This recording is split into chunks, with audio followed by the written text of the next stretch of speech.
Did you know Dark Souls was almost called Dark Ring, or worse, Dark Race, or even Dark Lord? The story comes straight from the game's director and creative lead at From Software, Hidetaka Miyazaki, the man who turned torturing gamers over and over again into an art form by directing Demon Souls, Dark Souls, Bloodborne, Sekiro, and Elden Ring. Miyazaki explained that the team wanted a dark ring because of the way a cursed player emits a black aura, a spreading, circular shadow. It worked beautifully with the game's mechanics and themes, but they didn't use it, and the reason is the Brits and butt jokes. But when asked why they didn't use it, Miyazaki had this to say. The reason this didn't happen is because Dark Ring is slang for anus in England. Before Dark Ring, the working title was Dark Lord. There have been countless other Dark Lords in media, so they couldn't get the trademark for it. And before that, Dark Race, which was immediately abandoned when the team realized how it could be misinterpreted overseas, and I can already imagine the problems. So that's how we got the iconic Dark Souls, and in hindsight, it's hard to imagine it being anything else. The title was so strong, it didn't just define a game, it defined a whole genre. Souls-like is now permanent gaming vocabulary, all thanks to a few scrapped names and a well-timed save from British slang. Ironically, From Software did get to use the word ring years later with Elden Ring. Thankfully, no slang complications there, unless in some corner of the world, Elden Ring means hemorrhoid. Dark Souls lore has to be one of the best things one can dive deeply into. But what if I told you that diving deep into the lore like that could make you thousands of dollars? I mean, you might not believe it, but the winner would disagree with you. Back in late 2015, Bandai Namco ran a contest called My Dark Souls Story. The idea was simple. Create a short video under 5 minutes that explains the story of Dark Souls to new players, which if you've ever tried to explain Dark Souls' story, well, it's like explaining rocket science with a 5th grade science textbook. The contest opened in December and ran through February, right before Dark Souls 3 launched. Rules were strict. US residents only, 18 or older, no professional editors allowed. You had to use either Bandai's provided assets or your own captured footage. And it wasn't just a fun fan event because the stakes were high. First prize was $10,000. Runner-up got a life-sized Soul of Cinder statue,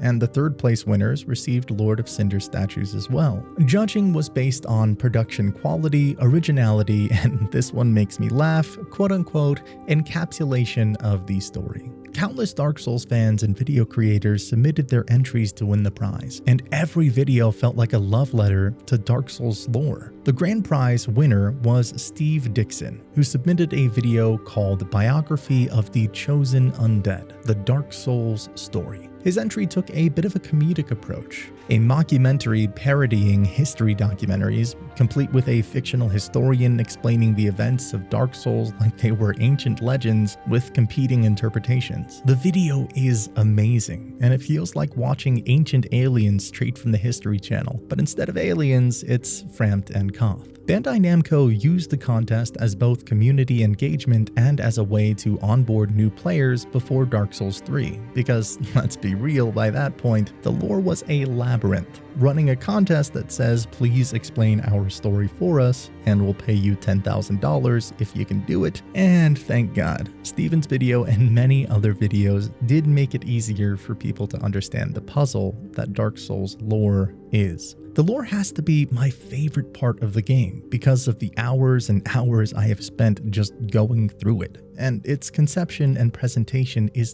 deeply ingrained in high literature. The concept of Dark Souls and the kind of games Miyazaki was gonna make were taking shape in Miyazaki's childhood itself. As a kid, Hidetaka Miyazaki had a strange reading habit. He would pick up books way above his level, get completely lost, and use his imagination to fill in the gaps. He'd stare at the illustrations, guess what was happening, and essentially co-write the story in his head. Miyazaki was doing the Dark Souls of reading, and that sensation of piecing together a narrative yourself is exactly how he designs his games. It's why Dark Souls doesn't spoon-feed you with long cutscenes or tidy exposition. Instead, the world is built out of fragments, broken pieces of a broken world. Half of Dark Souls lore isn't in dialogue or cutscenes at all. It is buried in flavor text. Want to know about Gwyn's tragic family history? It's not in a cinematic. It's in the tooltip for a ring you find in a chest. The NPCs aren't much better. They don't hold your hand to clear quest logs. They mutter cryptic one-liners and then disappear, often literally. And sometimes they don't even speak, like the Firekeeper. She's my favorite, but she doesn't say anything. I think this reflects in his life choices as well. Someone who studied social science going into game design, and just because of a single game. What really kicked off Miyazaki's career was playing Ico. He said it was life-changing, showing him that games could tell powerful stories with almost no dialogue, just atmosphere and space. And that's when he left his corporate job and joined From Software. And the rest is history. Miyazaki has been upfront about this. He believes both challenge and obscurity make accomplishments more meaningful, just as victory feels sweeter when you finally beat Orenstein and Smo. Understanding the world feels earned when you piece it together from scraps. Our beloved Dark Souls may feel like a grandfather to Elden Ring, but let's say the grandfather also has a grandfather. Dark Souls' roots go all the way back to 1994, when From Software released their very first game, Kingsfield, on the PS1. It was a Japan-only title, but the DNA was already there. Slow dungeon crawling, minimal direction, and a stamina bar that forced players to swing, pause, then swing again. That deliberate pacing became the foundation of Souls combat.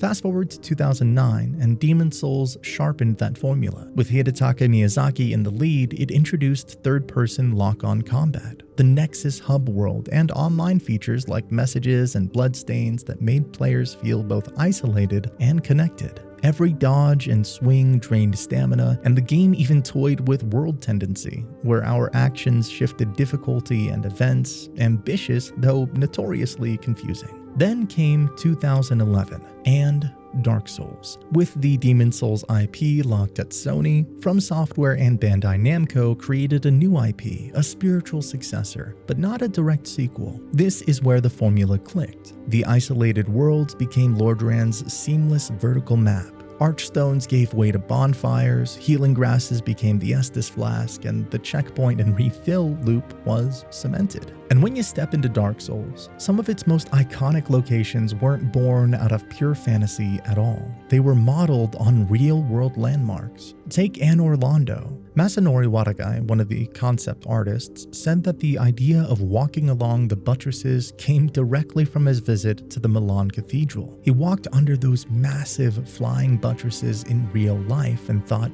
wouldn't it be amazing if I could actually walk on top of them? And that's how we got this part. Then there's the New Londo ruin. Miyazaki himself admitted the design was based on Mont Saint-Michel, the tidal island off the coast of Normandy. A city that rises and falls with the water tides became the perfect inspiration for a cursed city deliberately drowned to contain the abyss. And of course, the Duke's archives. Miyazaki said he was especially excited to design a library, but his favorite touch was the revolving staircases directly inspired by Harry Potter. Yeah, the same guy who gave you Blighttown also thought that his game needed a little bit of Hogwarts. Fans often compare the archive's look to the George Peabody Library in Baltimore, with its stacked galleries and soaring ironwork. That one isn't developer confirmed, but the resemblance is indeed uncanny. Just swap out the scholars for crystal golems and a dragon that eats you alive. Inspirations for Dark Souls aren't just limited to real-life buildings, but Miyazaki drew from his favorite manga too. Miyazaki has openly cited Berserk as one of his biggest influences. In interviews and official bios, he has listed Kentaro Miura's legendary manga alongside other manga like JoJo's Bizarre Adventure and Devilman. But when you play Dark Souls, it has Berserk written all over it. My favorite and most obvious homage is the greatsword itself, an iconic ultra greatsword with the same blunt, oversized silhouette as Guts' iconic Dragon Slayer. I definitely didn't wield this just to feel like Guts. The inspirations are so evident, but it goes beyond visuals. It's also the themes that stick. Betrayal, the crushing cost of power, endless cycles of despair and defiance, and the lone warrior standing against inhuman odds. Dark Souls reimagines those ideas in its own mythos and system, but the soul of Berserk is unmistakably there. We've covered a little bit of the history and influences behind the world of Dark Souls, but now it's time to step into Lordaeron, because the Age of Fire is long over, and the bells of awakening call to you. But before we get there, you gotta make your character. So, into character creation we go.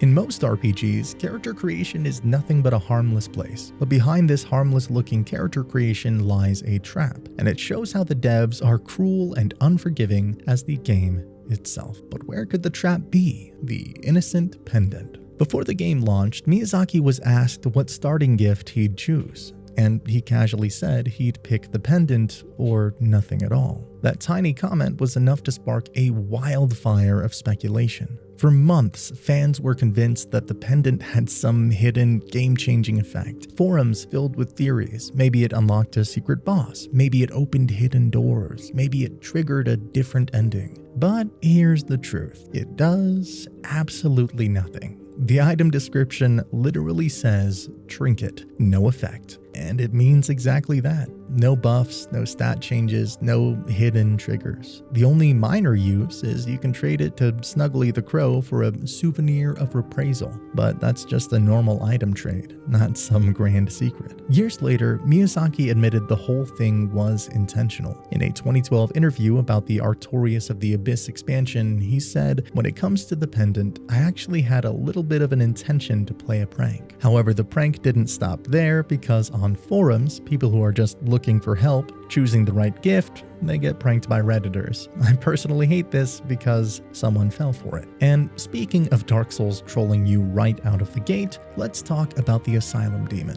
Most players meet him the normal way. You walk into a giant room, a boss 3 times your size drops down, and you realize what you're holding is basically a stick. But here's the thing. If you actually stand your ground and kill the Asylum Demon right there at first sight, you get a unique reward. The Demon's Great Hammer. The drop is exclusive to that very first encounter. If you chicken out and escape through the door as the devs clearly expect, you'll never see it. Of course, the joke is that most players who somehow pull this off, usually by chucking black firebombs like they're going out of style, won't even have the stats to wield the hammer for hours. After surviving the asylum and hitching a ride with that giant crow, you land in what feels like a safe haven, Firelink Shrine.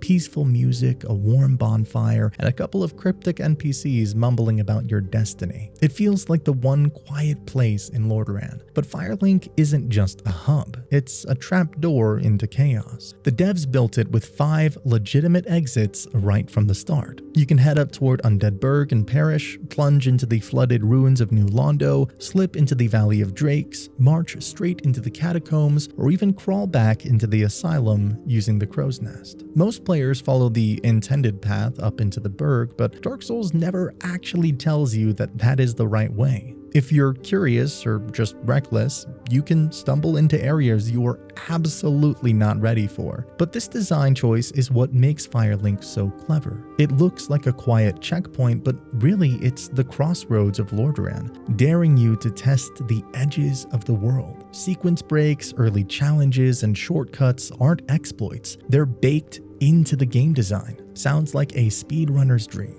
Firelink Shrine is the crossroads of Lordaeron. It's also your first taste of something. NPCs flaunting gear you will never get your hands on. Take Petrus of Thurland, the smug little cleric hanging out by the Firelink bonfire. He isn't just annoying, he's wearing a completely unique set of armor. It looks like the Elite Cleric set, but data miners confirmed it's actually a special NPC-only variant. It never drops, has no item name or description in the files, and even comes with a bit of a weird quirk. It cannot be equipped by female characters at all, because the entire bundle is locked to Petrus. Now, you can find the regular cleric set later in the game, usually via patches after the Tomb of the Giants, but that is a different set entirely, which is why so many players swear they've seen Petrus's armor elsewhere. You haven't, he's literally gatekeeping a drip that doesn't exist for you. Then there's Rickard of Vinheim, the blacksmith stuck down in New Londo. He's rocking a full outfit the community calls the Mage Smith set. It looks complete, has stats in the files, but was never given to players in the base game or even in the remastered edition.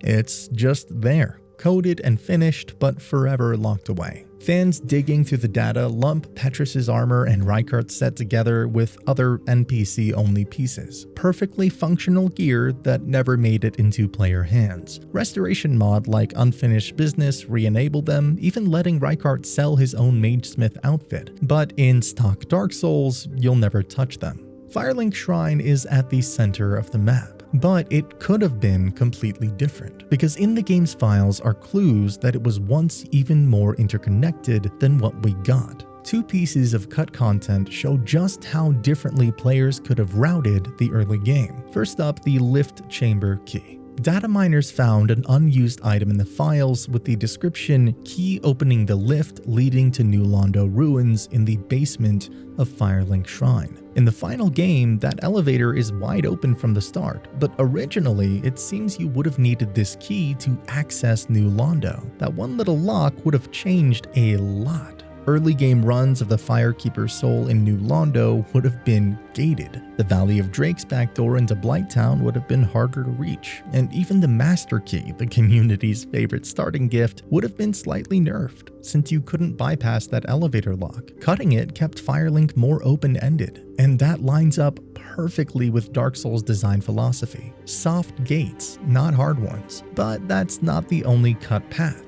Out of Bounds explorers found a fully modeled but unused bridge connecting Firelink directly with Lower Undead Burg. If that had been kept, you would have had a straight shot from the shrine into Capra Demon's neighborhood. In the retail version, you still loop back to Firelink via the aqueduct in Lower Burg, but this cut shortcut would have made the city's early game loop even tighter. And then we get to New Londo.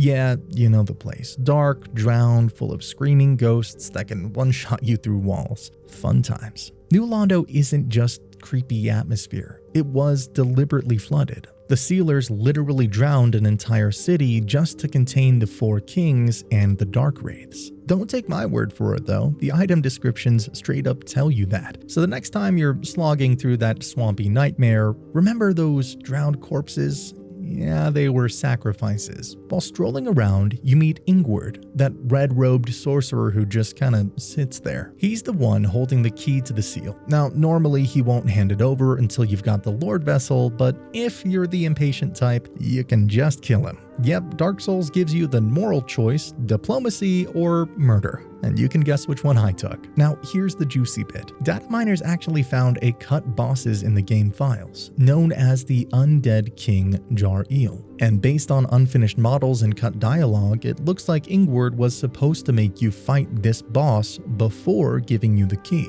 Imagine that, New Londo with an extra boss fight before the Four Kings, as if that area wasn't punishing enough. Of course, that fight never made it into the final game, but the evidence is strong, and it gives us a glimpse of a version of New Londo that was even crueler, which is saying a lot, because the final version already has ghosts phasing through walls just to ruin your day. So yeah, if you thought New Londo was bad, just be glad you never had to fight another king before even getting to the Four. When you start the game, you're locked in a filthy cell with no way out. And then, out of nowhere, a corpse drops through the ceiling. On it, the dungeon cell key. And that's your escape.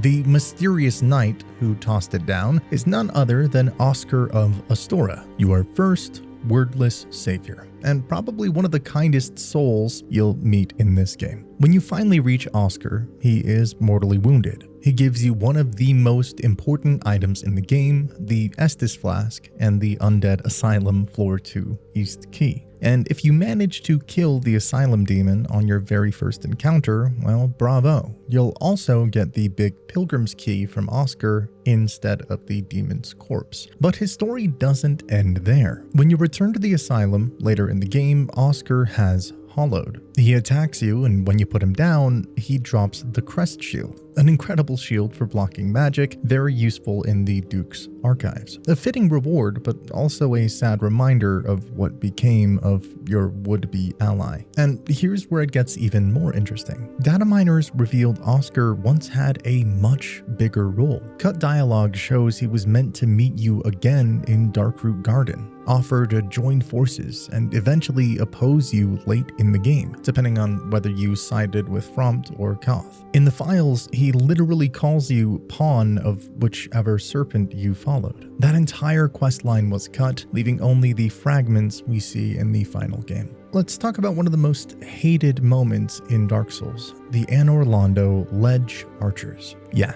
you know exactly the spot. 2 silver knights with Dragon Slayer greatbows trying to knock you off a 6-inch ledge while you're just praying not to trip on your own hitbox. Here's a trick I and many other players wished they knew. You can parry their arrows. Now, it's not a full parry like you'd use on a sword swing. You won't stagger the knight or get a full riposte window. Instead, the game treats it as a partial parry. That means you don't take the knockback and you cut most of the damage. And that knockback is the real killer. On those ledges, even a clean block can send you flying. So if you time it right, you can just swat those great arrows out of the air and hold your ground. The best tools for the job, the target shield, buckler, or the parrying dagger. All of them have longer parry windows than a normal shield, which makes the timing a little less insane. Don't get me wrong, it doesn't make the ledge run easy, but suddenly it's not just a game of dodge, pray, and fall. You're actually using Dark Souls' combat system against one of the most infamous obstacles. And while we're on the subject of tricks every Dark Souls player should know, let's talk about the Drake Sword. If you're new, this thing is basically the closest the game ever gives you to an easy mode. Huge base damage, no real scaling, and it absolutely shreds the undead Berg and Perish. But here's the catch. You've got to earn it by cutting off the Hellkite dragon's tail. Now, most people think that means baiting the dragon onto the bridge and trying to melee its backside while it roasts you alive. And sure, you can do it that way if you like dying. But the real trick is the under the bridge method. From the Berg bonfire, just head downstairs to the lower bridge, the spot directly under where the dragon perches. Equip a short bow and some cheap arrows, two-hand it, switch to manual aim, and start pelting the tail. The hitbox is so generous, you don't need sniper level accuracy. It takes about 20 to 40 arrows with a basic short bow and wooden arrows, and the best part, you don't even have to touch the dragon.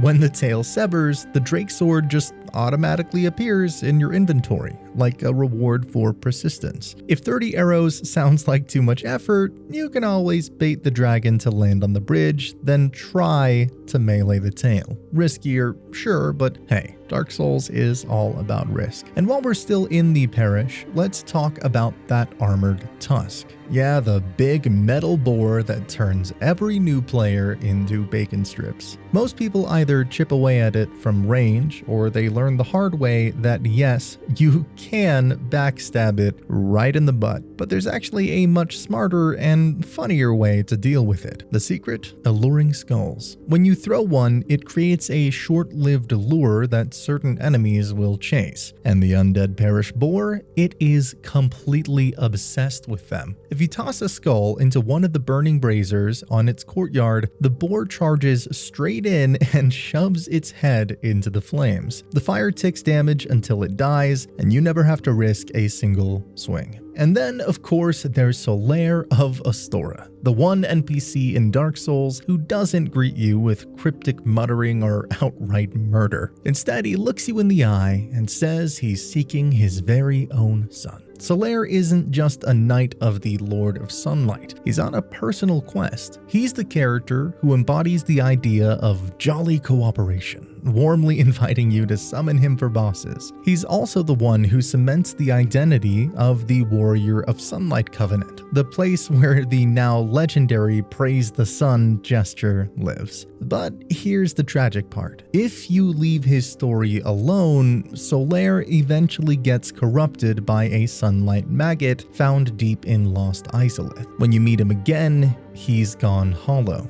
You can save him, but only if you go out of your way to reach the Chaos Servant +2 shortcut, offering 30 humanity to the Fair Lady before he reaches the maggot's nest, and then killing the bug with the glowing eyes. If you do that, you preserve him, and he shows up in the endgame for one last glorious fight. What's wild is that Solaire's famous pose, the arms raised high, basking in the sun, actually originated in Demon Souls. Back in 2009, if you wore the Ring of Sincere Prayer and cast a miracle, your character would briefly lift their arms in a V formation. Miyazaki admitted in interviews that when he first pitched the pose, higher-ups told him it, quote, wasn't cool enough. He said he'd remove it and then snuck it in anyway through that hidden ring animation. Fast forward to Dark Souls, and Miyazaki wasn't going to hide it this time. He built a whole identity around that one gesture. A covenant, a mascot character, and a phrase that became the series' rallying cry. Praise the Sun.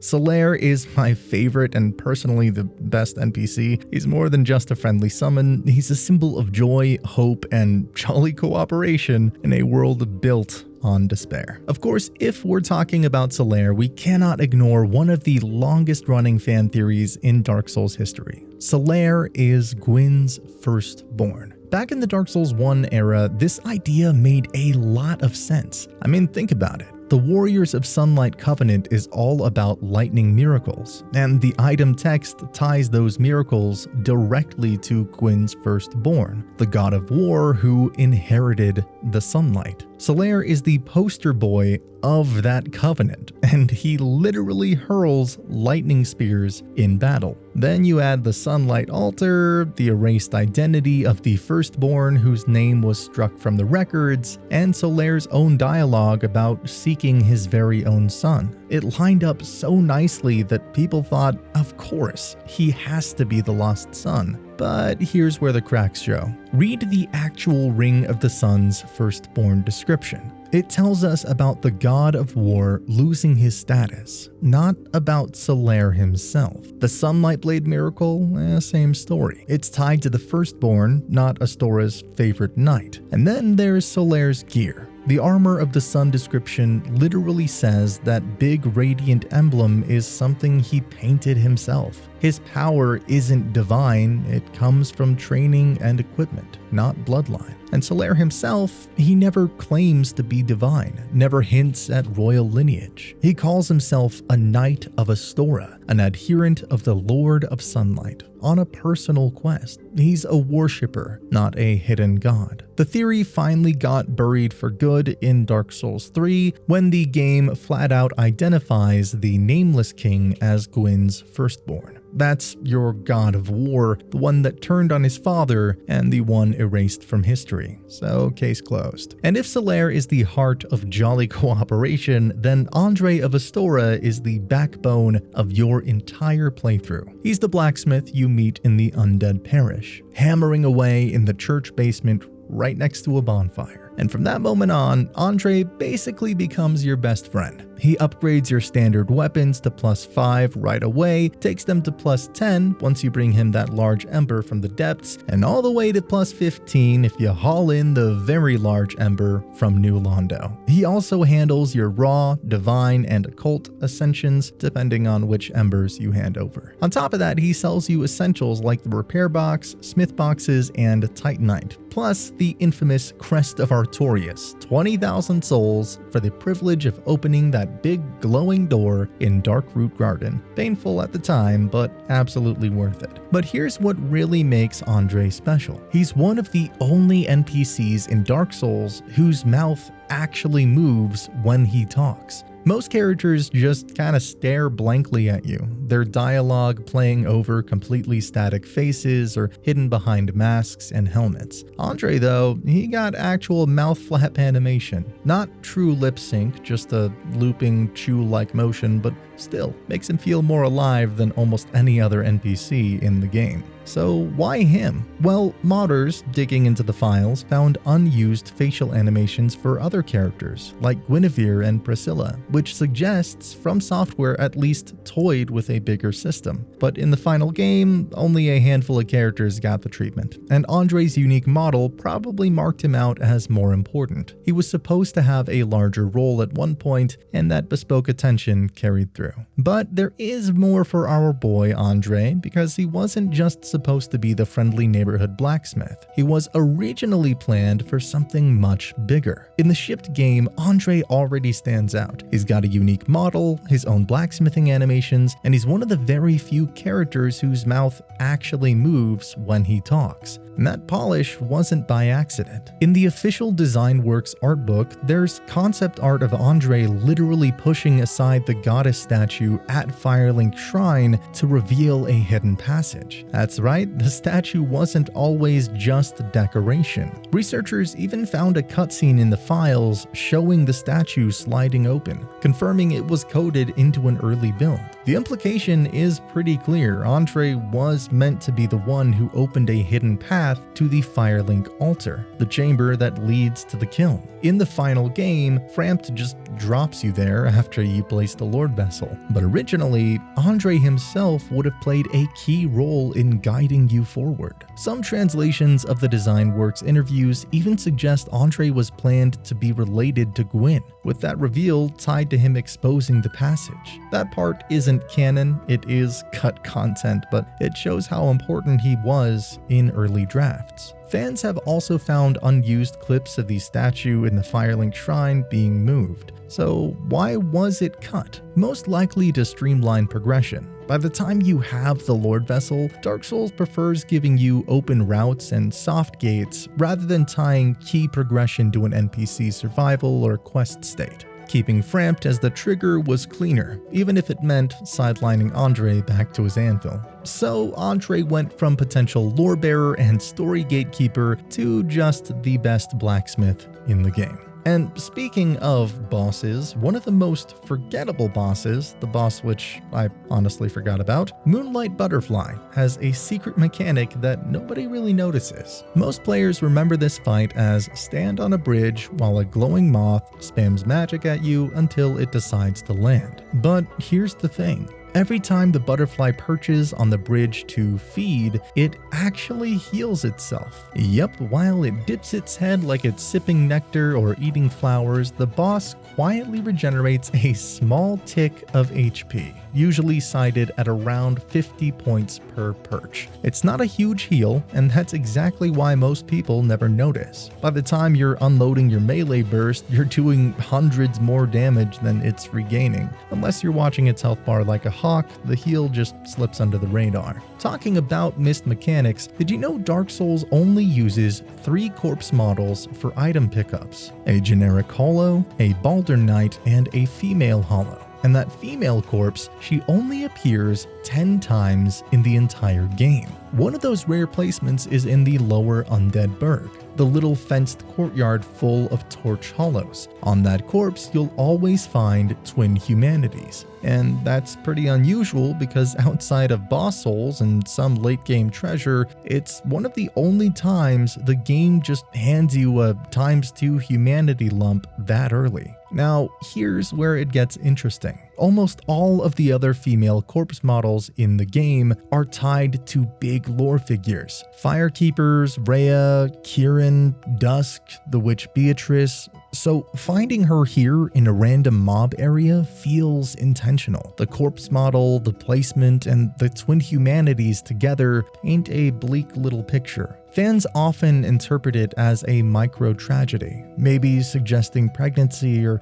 just 2 lives lost at once in the chaos of the Burg. It's not canon text, but it's a widely cited read. And it's exactly the kind of environmental storytelling Dark Souls loves to hide in plain sight. So next time you run through the lower burg, don't just sprint past the bodies. That lone corpse in the Torch Hollow pit is one of only 10 like it in the entire game, and it may be telling you a story you never realized was there. In the Darkroot Basin, the so-called possessed trees in Darkroot Garden aren't actually enemies at all. In the shipped game, they're blockers, not fighters. When you first hit one, it wiggles like it's alive, takes damage, and then collapses to reveal a hidden path. It's like the shortcut toward the Wolf Ring. It even gives you souls when it dies, which makes it feel like a monster. But here's the truth. In normal gameplay, the tree never actually attacks you. It's just a living gate disguised as an enemy. What's even weirder is that some of these trees can move to reblock your path. Community testing showed that if you pass one and don't kill it, the tree can slowly drift back across the path, trapping you on the other side. A lot of players only notice this after killing the Moonlight Butterfly, when suddenly the route they cleared has mysteriously grown shut again. Now, here is where the rumors start. For years, players have claimed the trees once had an unused attack or grab animation, something you can't trigger in normal play. There's no official documentation of the behavior and no way to reproduce it in the retail game. But because the trees are flagged as enemies, animate when struck, and even have AI quirks in Remastered, fans have speculated they were originally designed as ambushers before being dialed back into passive obstacles. One of Dark Souls' coolest merchants, Shiva of the East, actually had a much bigger role that got cut before release. In the shipped game, here's how it works. Once you join the Forest Hunter Covenant at Alvina's Gazebo, Shiva spawns by the cliff near the base. After you chat with him there, he moves to Blighttown, down by the Water Wheel base near the Valley of Drakes elevator. If you're still a forest hunter, he becomes a hidden weapons merchant, selling some of the rarest gear in the game. He's always shadowed by a mysterious invisible ninja bodyguard decked out in the shadow set and carrying the dark wood grain ring. If you kill the bodyguard to steal the ring, the forest hunters immediately turn hostile. Patch 1.05 even made it easier to actually target him because players kept trying and failing to hit the guy. But things got interesting when players dove deeper. Shiva's story was originally meant to go further. Data miners found unused dialogue where Shiva recognizes the Chaos Blade if you're carrying it. He begs you to hand it over. The line suggests a confrontation if you refused, or maybe an alternate event if you accepted. And it doesn't stop there. In the game's files is an unused black eye orb, Shiva. Its description literally reads, "Invade the world of Shiva and subdue him to reclaim the Blade of Chaos." When modders activate it, the orb lets you invade Shiva and his ninja in the Painted World courtyard. That's a full-on scrapped invasion event tucked away in the data. Put together, the pieces point a compact cut arc. You acquire the Chaos Blade, Shiva covets it and demands it, and if you refuse, the orb triggers an invasion to reclaim it. It's one of the clearest examples of a Dark Souls questline that was cut, but still leaves enough breadcrumbs to reconstruct what From Software originally planned. In the final game, Shiva remains just a Covenant merchant with a ninja bodyguard, but hidden in the files, he was meant to betray you over the Chaos Blade, a story thread that never made it to release but still lingers in the code. Let me prepare you a little for this one, because this one is a tearjerker. The Sif boss fight at the end of this area can play out differently depending on what you have done before. And this dog is no normal boss. He is the loyal companion of Knight Artorias, standing watch over his master's grave. When I played it for the first time, he was just a guardian. But in practice, in hindsight, he's a tragic soul still holding on to the past. Normally, when you step into his arena, Sif leaps in front of Artorias' grave, grabs that massive greatsword in his jaws, and the fight begins. But if you have gone through the DLC and rescued him first, the cutscene changes. Instead of rushing you, Sif pads slowly forward. He sniffs the air, recognizes you, and lets out this low, mournful whimper. There's a hesitation, almost like he doesn't want to fight. And then, reluctantly, he picks up Artorias' sword because his duty demands it. Triggering this is not easy. You need to free Dusk from the Golden Golem in Darkroot Basin, collect the broken pendant in the Duke's archives, and enter the Ulusul DLC. In the Chasm of the Abyss, you'll find a young Sith trapped behind a magical barrier cast by Artorias' shield. After cutting down the Humanity Phantoms, you can free him, earning the Cleansing Great Shield. But that recognition in the garden, that only comes if you save him first. And when you do, it reframes the whole battle. You're not just fighting a Guardian. You're fighting a companion who remembers you, but who's bound by loyalty to Artorias and his grave. And if that wasn't heartbreaking enough, Sif already had one of the saddest boss mechanics in the game.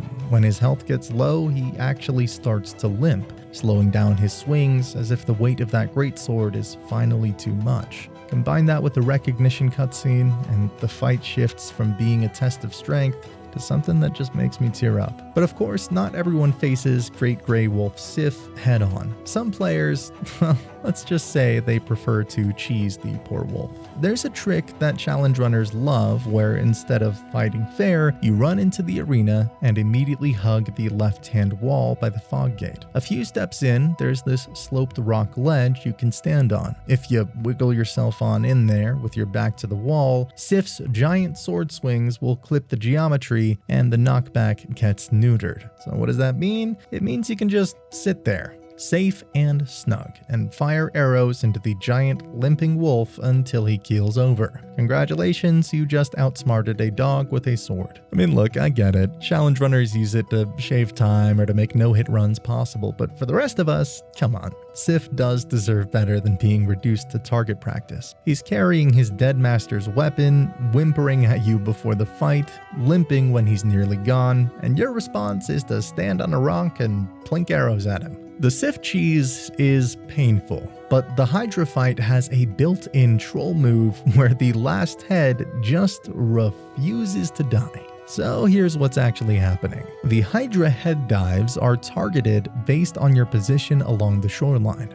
Early on, no problem. You bait a dive, chop the neck, rinse and repeat. But once you're down to the last couple of heads, one of them can start diving into the deep water zone. That's outside of your reach on land, so it just keeps splashing into the abyss while you stand there, helpless, swinging at the air. Veteran players know this pain all too well, and guides will even warn you about it. If you're not careful, the final head will whiff forever, soft-locking you into the most frustrating staring contest in Lordaeron. Luckily, there are fixes. The cleanest one, sliding along the shoreline, move a few steps left or right, and the Hydra recalculates its dive point, usually dragging that last head back into range. Easy. Or if you're done with the nonsense, just pelt it with arrows or firebombs. Any ranged option works, and it is the go-to solution when the head insists on belly flopping into the deep end. Witch Beatrice is one of those NPCs you might have completely missed on your first playthrough. She is a sorceress who can help you with the Moonlight Butterfly, but only if you meet a couple of sneaky requirements. You need to be human, and you need at least 10 intelligence. If you didn't know that, don't worry. I didn't either the first time around. Honestly, most players just struggle through the fight solo and never realize she was there the whole time. If you do summon her, she absolutely destroys the butterfly with sorcery. It's almost unfair. Later, her sign will show up again in New Londo Ruins for the Four Kings. But here's where I'll warn you. Don't get your hopes up. Beatrice is kind of notorious for being dead weight in that fight. Her damage barely dents them, and all she really does is inflate their HP pool. So if you're thinking she's going to be your clutch carry for the Abyss, sorry, you are better off alone. And then comes the real gut punch. After you have beaten the Four Kings, if you backtrack through the Valley of Drakes, you'll find her body lying on a cliff near the Firelink New Londo shortcut. On her corpse is her entire witch set. Hat, robe, gloves, skirt, plus her personal catalyst. Most people never see this, because who thinks to wander back through the valley right after the Abyss? But that's the thing, it's always there. Whether you summoned her or not, once the kings are dead, her body shows up. The Capra Demon is where a lot of Souls runs die, not because he's that hard, but because From Software thought it would be funny to cram a giant demon and 2 hyper dogs into a room the size of a broom closet. But here's the thing,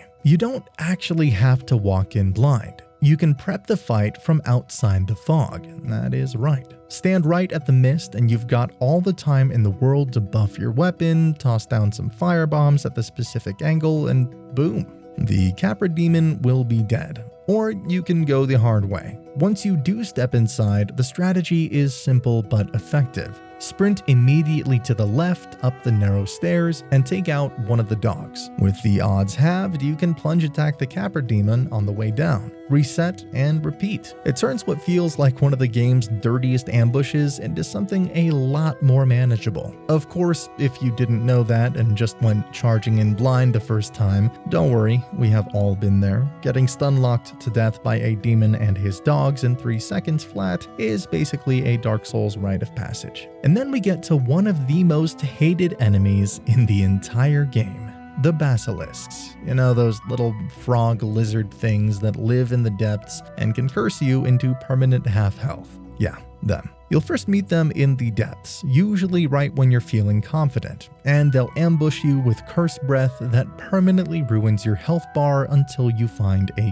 cure. Stronger variants also show up in the Great Hollow and Ash Lake because, of course, FromSoft thought that hidden zones needed that extra nightmare fuel. If you're farming them, their most notable drop is the Eye of Death, which ties into the Gravelord's Covenant. If you look closely at a dead basilisk, you can actually see the small bead eyes, while those huge domes stay perfectly intact. From Software carried that exact anatomy quirk forward into later Souls games, so those fake eyes are a consistent design choice, not a bug or oversight. Alright, let's dive a little deeper into the Ceaseless skip. Normally when you beat Ceaseless Discharge, his death animation cools and drains the lava in the demon ruins, opening up the lower areas safely. But if you're impatient, or just a little crazy, you can brute force your way through the lava without fighting him at all. Instead of waiting for that cutscene, you stack up on fire resistance, things like Flash Sweat,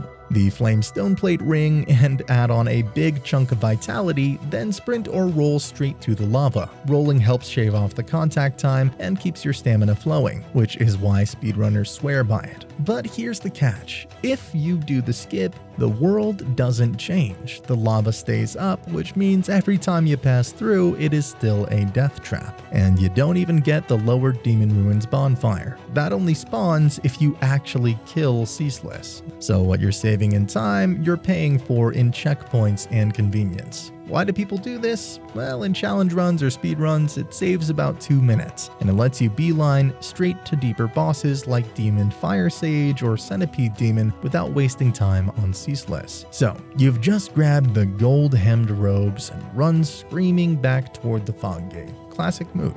That's when Ceaseless decides to play dirty. Instead of calmly stomping over like a good little boss, his AI can lock onto a weird pattern, a flurry of 6 to 10 claw slams right around your position. It's like he's mashing the attack button out of spite, and if you're standing there hoping for a clean punish window, tough luck. You're basically stuck in a ground pound rave. Players also report another flavor of this same problem. He just camps, spamming the same long-range slam or fire stab at the edge of the arena without stepping closer. It makes it feel like the fight is bugged because instead of dragging himself to the ledge, he is glued to his spot, poking the dirt over and over. This isn't the famous fog gate cheese where you bait him into overextending and knock him off for an instant kill. Nope, this is the bad version, the one where he refuses to play along and just hammers the ground while you wait for him to cooperate. By the time you finally make it to Lost Izalith and the tail end of the Demon Ruins, the cracks in Dark Souls polish start to show.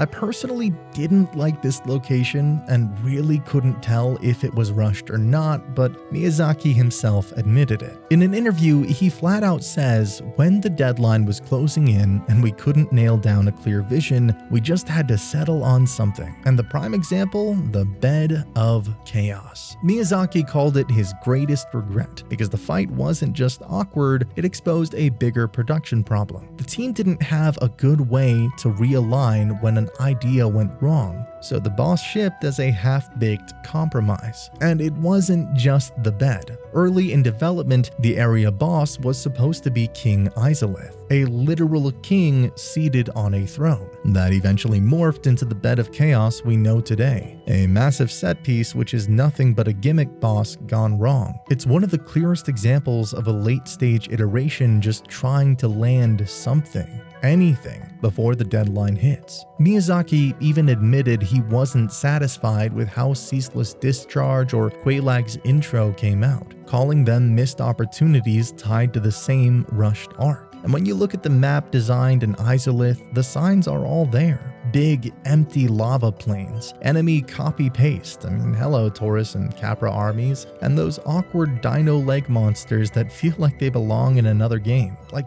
what are those? So yeah, the community was right. Lost Izalith is the game's rushed zone. But the important thing is, Miyazaki owned up to it. In his own words, Bed of Chaos stands as a reminder of how tight deadlines can break even the strongest vision and create the worst of bosses. It is all there. Lost Izalith is in development, literally and figuratively. The Demon Fire Sage is the moment Dark Souls tips its hand. He looks like a fiery titan, but under the hood, he's basically the stray demon in cosplay. Same skeleton, same moveset, just reskinned with flame effects. And the kicker, his explosions deal magic damage, not fire, which means stacking fire resist does nothing, while fire weapons and pyromancies tear him apart. He even bleeds easily. For a so-called Fire Sage, he's embarrassingly bad at fire. Fire Sage is the third time the game makes you fight this same demon archetype. First in the tutorial as the Asylum Demon. Fair enough, it's a teaching fight, and honestly, it is a great tutorial boss. It teaches you everything about the game. Then again, when you revisit, the Stray Demon, now with magic damage and a bigger health pool. And finally, this guy, a copy-paste boss on the critical path to Lost Izalith, positioned as if he was supposed to be this climactic gatekeeper. At this point, it doesn't feel like clever design. It feels like padding. The arena is cramped, the attacks are recycled, and the only real twist is that you realize the devs are running out of time. And that's not just headcanon. Miyazaki himself admitted it. By the time you run into the Stray Demon and the Fire Sage, their giant shockwave attacks are usually what make the fights dangerous, but there is a miracle that shuts those moves down entirely: Vow of Silence. It creates a field around you where no one can cast anything. No sorceries, no pyromancies, no miracles, and that restriction applies to enemies too.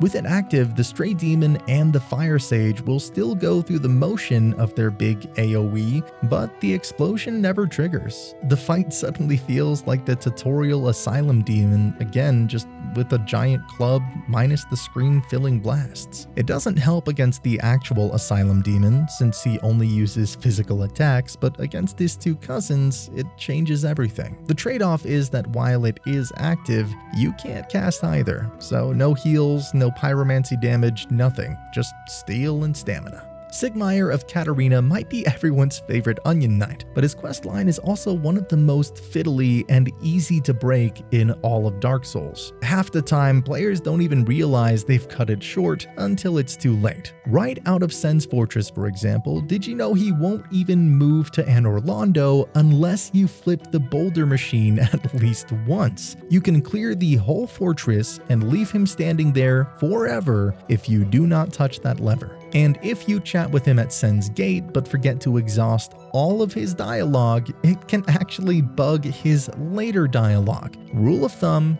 talk to Sigmire until he starts repeating himself. If you get it right though, he becomes surprisingly generous. Back at Firelink, tell him you opened Sen's fortress, and he'll hand you a mid-force. In Anor Londo, bail him out against the Silver Knights, and he'll give you the Tiny Being's ring. And in Blighttown, if you bring him 3 purple moss clumps to ease his poisoning, he rewards you with the Pierce Shield, a strange little oddity that scales with dexterity and can't parry at all. The flags don't stop there though. Once he moves to Blighttown, Sieglin's golden crystal golem actually spawns in Duke's archives, so his progression is directly tied to hers, even if you haven't spoken to him yet. And eventually, it all leads to the infamous Chaos Eater room in Lost Izalith. This is the moment where most players fail him without realizing it. To get the good ending of his story, you have to weaken 3 of the Chaos Eaters, let Sigmire jump in against the last, and make sure he survives the fight with more than 50% health.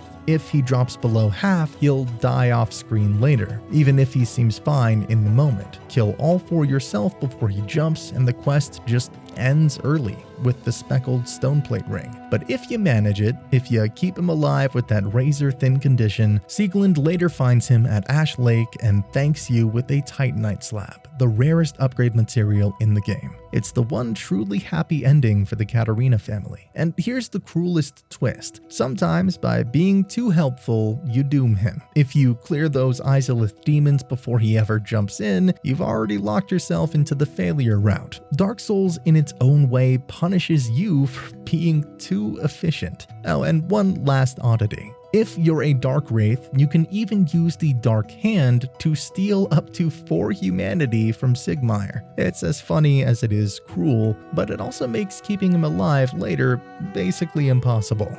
Dark Souls has so many interactions that can be missed completely, and one of them is Quelana. Down in the Blighttown swamp, you can run into Quelana of Izalith, but only if you've proven yourself as a pyromancer. She won't even appear until you've upgraded a pyromancy flame to +10 or higher, usually through Laurentis at Firelink or Igni at Quelaag's lair. In fact, even if you don't have a +10 yourself, she can still show up if another player with one enters your world in co-op or as an invader. It's one of those strange hidden triggers Dark Souls loves to slip in. But there is a deadline. If you kill the Bed of Chaos before ever speaking to her, she never spawns in that playthrough. And there's a reason for that. Quelana isn't just some swamp hermit. She's one of the original Daughters of Chaos, a survivor of the Witch of Izalith's failed attempt to recreate the First Flame. That catastrophe is what birthed the Chaos Flame, the demons, and the Bed of Chaos itself. Unlike her sisters, Quelana avoided full corruption. Instead, she hides away, burdened by guilt, quietly teaching pyromancy to the undead. If you meet her before facing the bed, she acknowledges its fall afterward and vanishes, as if her purpose is finally complete.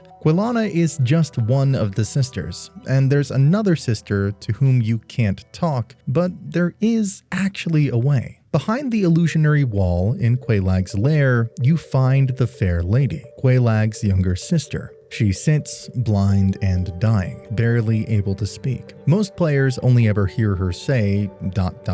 when they approach. But if you wear the old witch's ring and you hold Quelaag's soul, everything changes. With it on, she mistakes you for her sister because you killed her sister and, you're holding her soul. And she finally speaks. And what she says, it's in quiet, broken whispers. She thanks you. She apologizes. She tries to comfort you, even as she's in pain.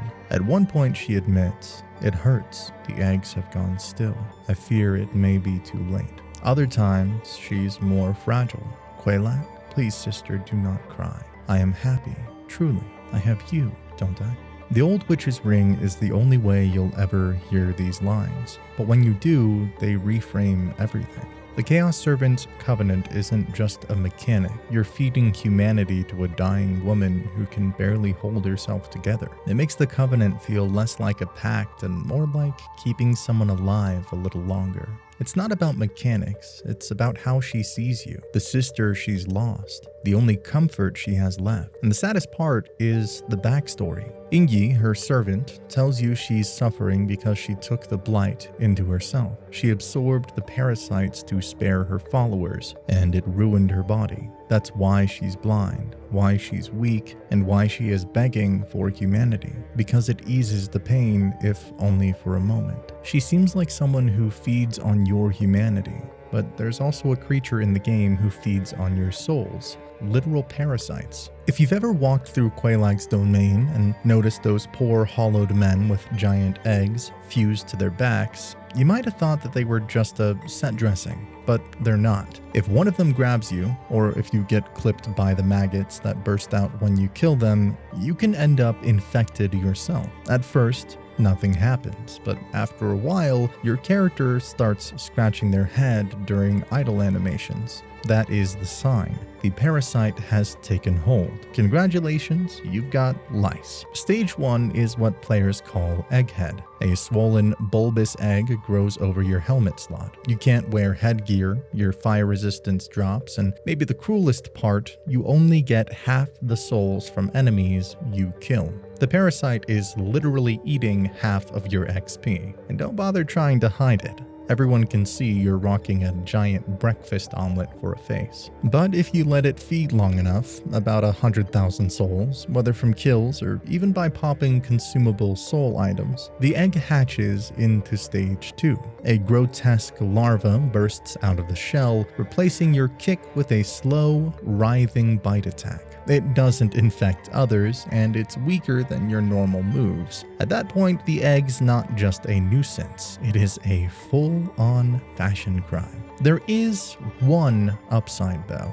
and his name is Ingi. He's the egg-bearer NPC who guards the fair lady. And if you show up with the infection, he trusts you as one of his own. That unlocks his shop where you can buy poison mist and toxic mist pyromancies, spells you can't get anywhere else. The first time you meet him, Egghead, he even gives you a free egg vermifuge, the item that cures the parasite. After that, he'll sell you more if you ever want to undo the condition. So the system is equal parts curse and secret key. You're punished in combat and in farming, but the infection is also your ticket into Ingi's trust, a bond that ties you closer to the dying fair lady. It's another example of how Dark Souls folds mechanics into storytelling. You take on the suffering of Izalith's followers, and in exchange, you're allowed to share in their secrets. After ringing both bells of awakening, Dark Souls throws you straight into one of the most infamous gauntlets in the series, Sen's Funhouse. I,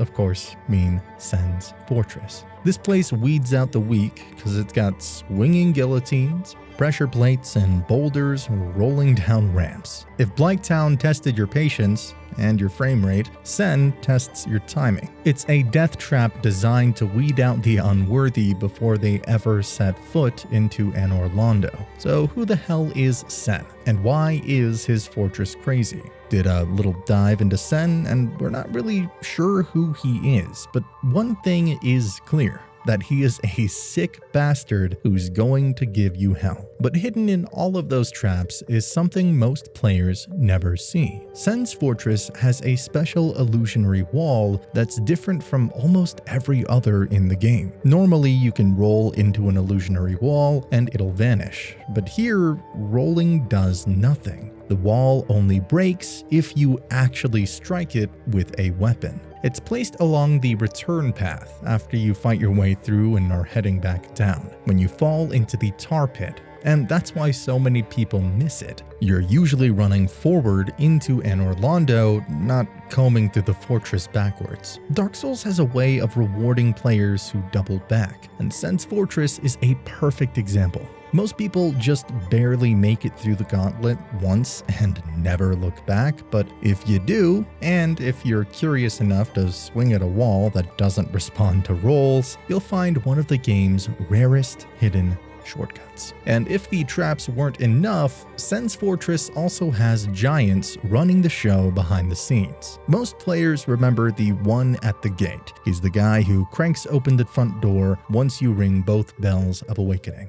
But he isn't the only one. There are actually 3 giants, each with a specific job. One operates the front gate itself. You can even reach him later by taking a hidden passage on your way back down. Another is stationed at the boulder hopper, literally controlling the rolling boulders that define the fortress. Take him out and the boulder puzzles stop for good. And finally, there's the giant perched near the roof. He's the one hurling massive firebombs onto the walkway leading to the Iron Golem boss fight. Drop him and that entire gauntlet gets a whole lot less stressful. What's cool here is that each giant only affects their own role. It's not just kill one and the fortress shuts down. It's more surgical than that. Dark Souls gives you the choice. Fight through the chaos they create or pick them off one by one to make your life just a little bit easier. It's another way the game rewards observation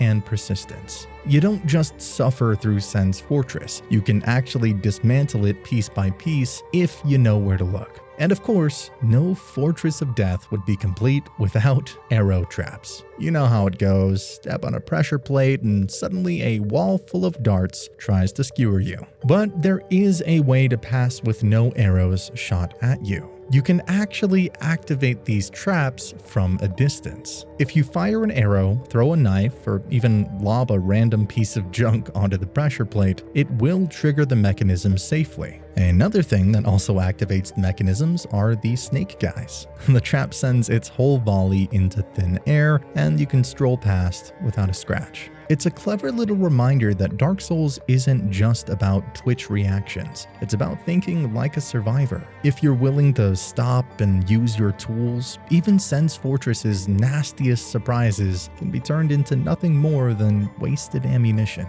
After you're through the giants, the arrows, and all the traps, at the top of Sen's Fortress, you meet the Iron Golem, a massive armored guardian standing between you and Anor Londo. On paper, he looks unstoppable, but the trick here is that he doesn't even use normal poise. Instead, the golem has a hidden leg HP system. Focus all your damage on one leg, and eventually he'll wobble. Push harder and he'll topple right over. After that, he's even more prone to stumbling for a short while. This is why heavy weapons or just relentless pressure can snowball the fight so quickly. And if you topple him near the edge, that's where the giant falls. His recovery step can literally carry him straight off the platform. It's not a glitch, it's built into the fight. The devs straight up let you wring him out like a chump in Soul Calibur. That's also why Black Iron Tarkus, a summon who shares his name with a JoJo's Bizarre Adventure Part 1 Phantom Blood character, is such a legend here. He hits like a truck, glues himself to a single leg, and chain staggers so fast that the golem often backpedals itself into a swan dive. It's the reason why so many players have seen Tarkus solo the fight while they just sit back and watch like proud parents. Want to do it yourself? Pick a leg and commit. No switching. Circle him so his back lines up with the rim, then trigger the wobble near the ledge. When you see him stagger, squeeze in a couple more swings to force that topple. It's one of those fights where the boss looks terrifying at first until you realize he's basically just one bad step away from yeeting himself into the void. After you touch the golden circle, you're picked up and taken to Anor Londo, the city of the gods. But this golden, glistening city is nothing but a fake facade. When you finally step into Anor Londo, it feels like the shining jewel of Lordran, a city bathed in golden light. Towering cathedrals, a divine princess waiting to bless your journey. But that's the trick. The truth is that the sunlight and Guinevere herself are illusions, woven by Dark Sun Gwendolyn to preserve the image of a thriving capital. Strike her once, just a single arrow or blade, and the spell collapses. The city plunges into darkness. Dark Anor Londo takes over, and the mask of divine grandeur falls away. The firekeeper of the first bonfire, the Dark Moon Knightess, immediately turns on you, accusing you of betraying the gods. She abandons her post, that bonfire goes dark, and the city feels emptier, more hostile. With the illusion gone, what's left is a husk of the former capital, with silver knights still patrolling its halls. The Silver Knights are real. They don't vanish with the light. Their shield descriptions spell it out. They, quote, stayed behind to defend the illusionary goddess. Flesh and blood knights sworn to protect a mirage. It's one of the saddest details in the game. Loyal retainers guarding nothing but a lie. And no, killing Gwendolyn itself doesn't flip the switch. It's only by dispelling Guinevere that the city is cast into permanent night. And Orlando is real stone, real towers, real knights, but the dream of its divine splendor is smoke and mirrors, kept alive by the last god clinging to power. And if you think the Orlando illusion trick is over, well, think again, because Gwendolyn hides behind another one. The path to the Dark Moon Covenant isn't obvious. In fact, it's one of the cruelest puzzles in the game. To even reach Gwendolyn, you need the Dark Moon Seance Ring, tucked away deep in the catacombs. Put it on in front of the massive statue in Orlando, the one flanked by Guinevere and Gwyn, and the illusion drops. The stone statue slides aside, revealing a hidden stairwell spiraling down into Gwendolyn's chamber. Without that ring, the room is just a wall, a dead end, no hint that anything is hiding there at all. It's the perfect example of how Dark Souls hides entire quest lines behind layers of obscurity. Once you enter, the fight with Gwendolyn feels like it's happening in an endless room. Step into his fog and you're dropped into a corridor that seems to stretch on forever. You chase, he warps away, the same stone arches repeat again and again, and it feels like you're running down an infinite hallway just to land a hit. But here's the truth, it's not infinite at all. The game is looping modular corridor pieces and teleporting Gwendolyn further down every time you close the gap or deal enough damage. That's the trick.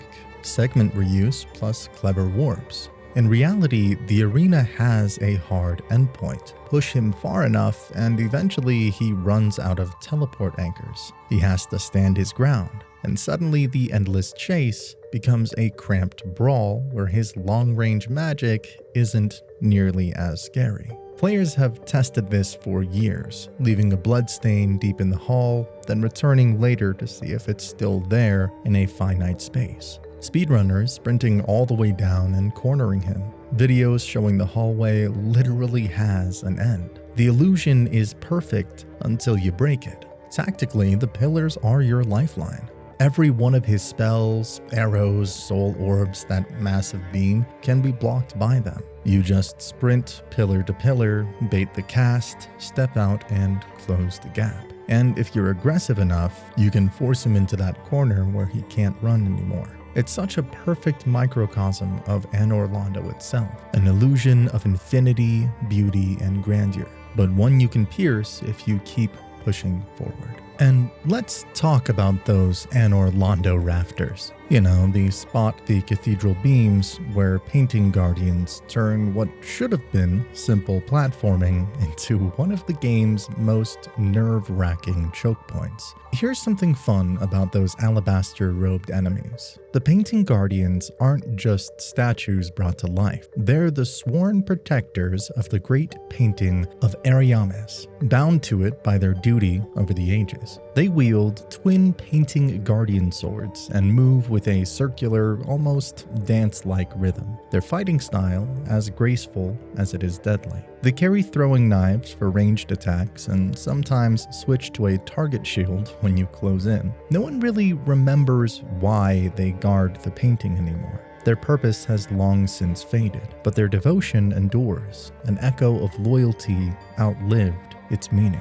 Even their robes, imbued with strong resistance to magic, seem like a final touch of artistry, befitting guardians of a world that itself exists within a painting. So remember Tarkus, the absolute unit who practically solos the Iron Golem while you stand there pretending to help. His story doesn't end in Sen's fortress. When you finally make it to Anor Londo, tucked away in the painting hall, the same one that leads you to the painted world, you can find a corpse slumped near the massive canvas. On it, the entire black iron set and Tarkus's great shield. That's your confirmation that he made it here. He actually reached Anor Londo. The game never tells you how he died, but the scene does the talking. The room is directly beneath the rafters where those hyper-agile painting guardians dance around, waiting to kick you into the abyss. His body right there at the base of their patrols. It's not hard to connect the dots. Maybe he slipped, maybe they overwhelmed him. Either way, it fits. From the Golem's platform to a cathedral of death drops, Tarkus's story ends the same way he helped so many of us begin, with gravity as the real boss. His gear tells the rest. The black iron set is ridiculously heavy. Armor made of special black iron, unmatched in fire resistance, but so terribly heavy that few could ever use it. The black iron great shield is even worse. Massive, dense, and nearly unmovable once raised. It's a perfect reflection of Tarkus himself, a walking fortress who could hold the line against anything except maybe a bad step. Alright, so let's talk about him.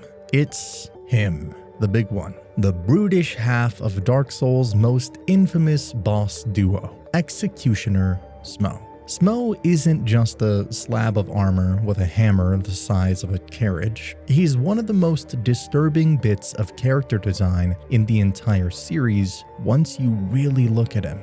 Literally, because that smiling baby face on his helmet, that's not his face. According to a translated Game no Shokutaku interview with Miyazaki, those wide, cherub-cheeked eyes you see on his helm are fake.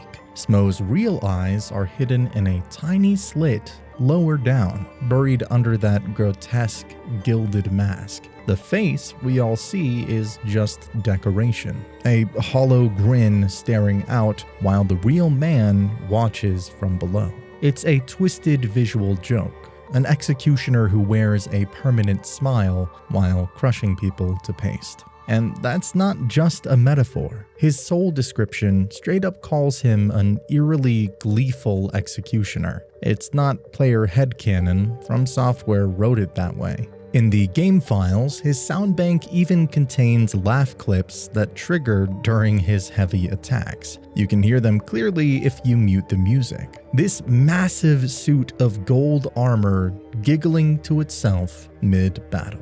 And then there's that moment.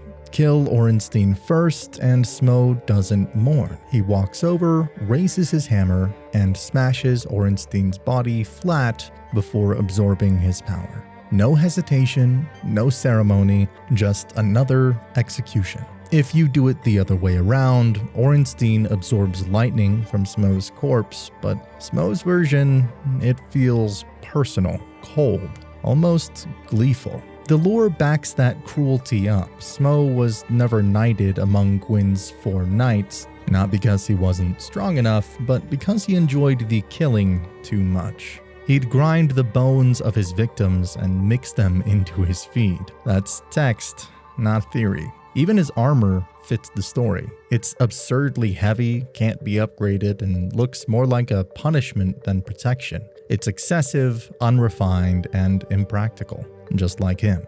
Moving to his partner, the one who gets ruthlessly crushed, has a special ring that can only be acquired if you do this. If you want the Leo ring, you have to kill Smough first. That is what triggers Orenstein's power-up phase, the giant lightning-charged version often called Super Orenstein. Beat him in that form and the Leo ring drops on the ground where Orenstein dies. Simple, right? Except it's not automatic. The ring just sits there. If you leave the arena without looting it, that's it, it's gone.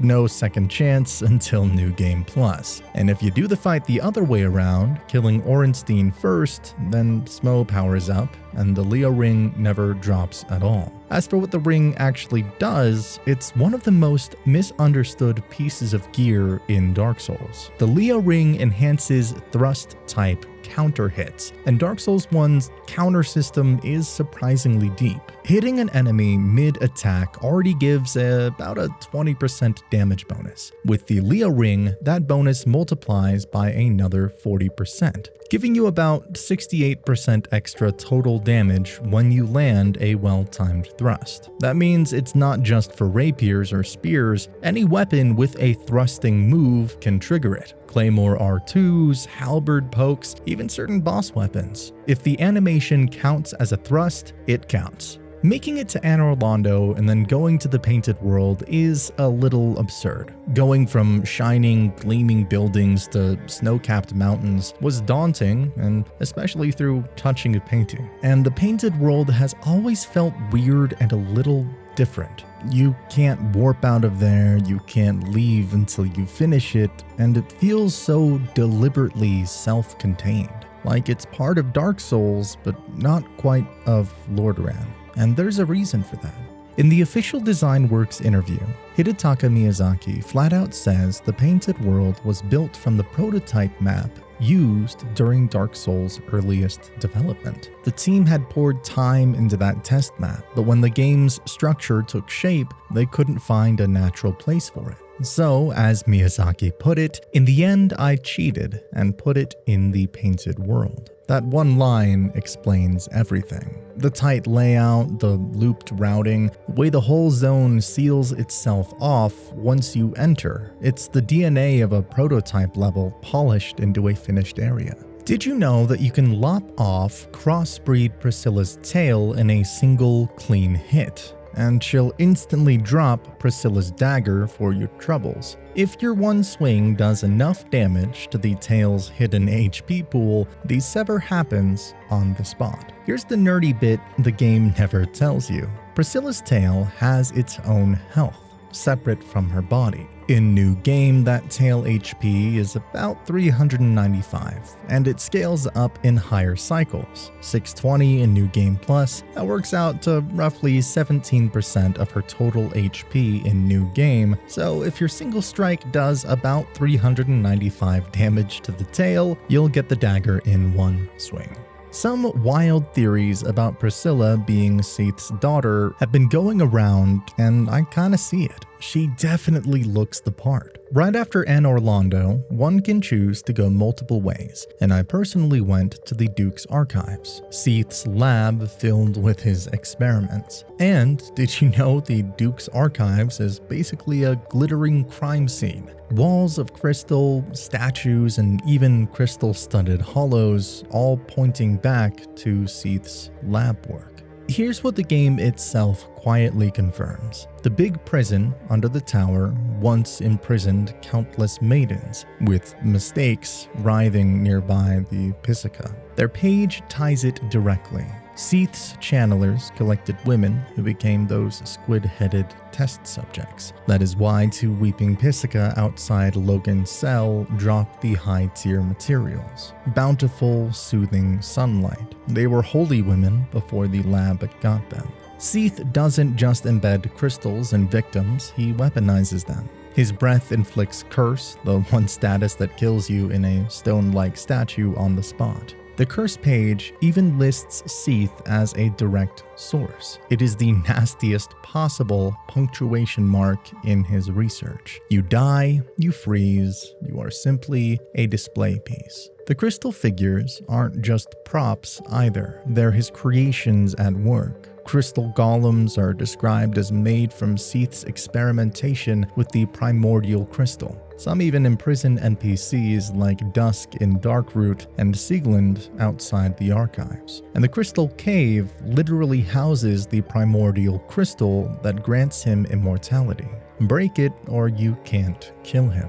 Zoom out and the whole wing reads like a thesis on crystal sorcery. You find the Crystal Emperor here explicitly created by Seath, and Big Hat Logan's upgraded spell, Crystal Soul Spear, name drops knowledge he gained, quote, at the Regal Gods Archives. Even the serene moonlight butterflies fluttering in the cave are one of Seath's many engineered life forms. It's all one chain.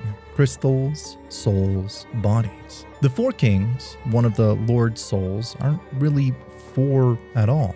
The game only ever lets 4 be on the screen at once, but depending on your damage, you can actually end up fighting a 5th, or even more, before that shared health bar finally gives out. Yeah, it's not a glitch, it's simple Dark Souls logic. Here's how their timer really works. When the fight starts, the first king spawns immediately. Then every 35 to 40 seconds, a new king rises from the abyss like clockwork. If you kill the current king before that timer expires, the next one spawns right away, and the countdown resets from that moment. But if your damage is too low, that timer keeps ticking in the background. So while you're still hacking away at one, another, and then another joins the party. That's why speedrunners often nuke them with high burst setups like Power Within, Hornet Ring, and Great Combustion. The faster you kill, the fewer kings ever appear. Keep the DPS low, and the fight turns into a mosh pit of floating murder wizards. So while the Four Kings ruled the Abyss, something else entirely was brewing outside the game, and it was the fans who took the crown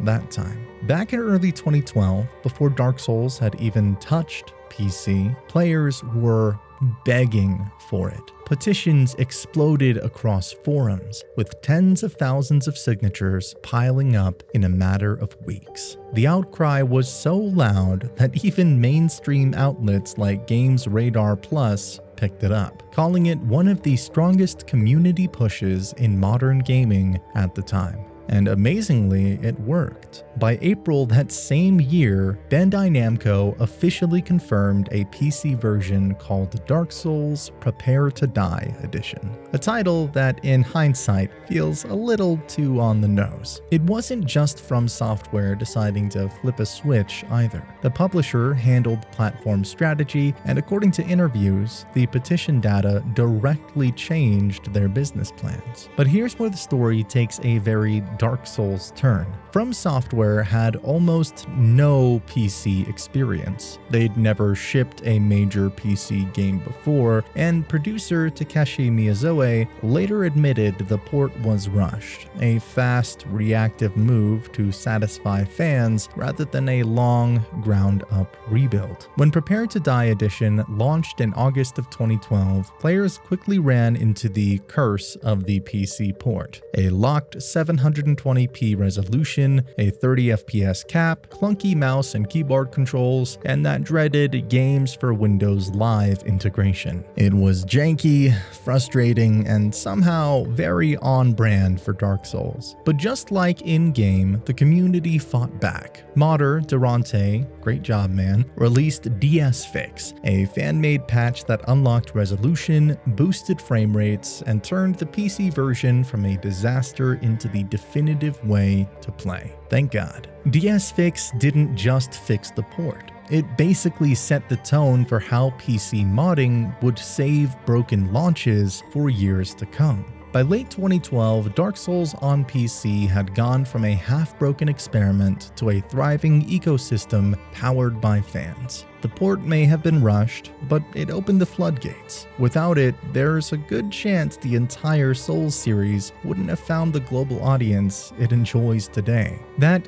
definitely was a victory for PC. And with the launch of Dark Souls Remastered, PC gamers rushed into battle. But in the catacombs, someone else is rushing into battle. It is Leroy Jenkins. When you first drop into the Tomb of Giants, a phantom invader named Paladin Leroy comes charging at you, hammer swinging and miracles blazing. His name isn't random. It's almost certainly a wink to Leroy Jenkins, the infamous World of Warcraft player whose 2005 viral video showed a party wiped out by the guy screaming his own name and running headfirst into danger. From Software never issued an official statement confirming it outright, but the reference is widely recognized across all official guides and community archives. It is too on the nose to be coincidence. Just like the meme, Paladin Leroy charges recklessly into danger, often falling right into pits if you kite him the wrong way. Lore-wise, he's the first undead paladin of the Way of the White. He invades near a cliff in the darkest area of the game, meaning a good chunk of players first meet him by watching him barrel toward them and promptly tumble into the abyss. You get humanity and his gear later as a reward.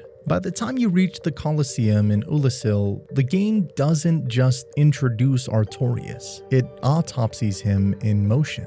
You meet him at the exact second his legend collapses into myth, and the fight makes you feel it before the story ever tells you. He doesn't stride in like Gwyn's trusted knight. He staggers in, dragging a limp arm, armor slicked in a dark, oily sheen.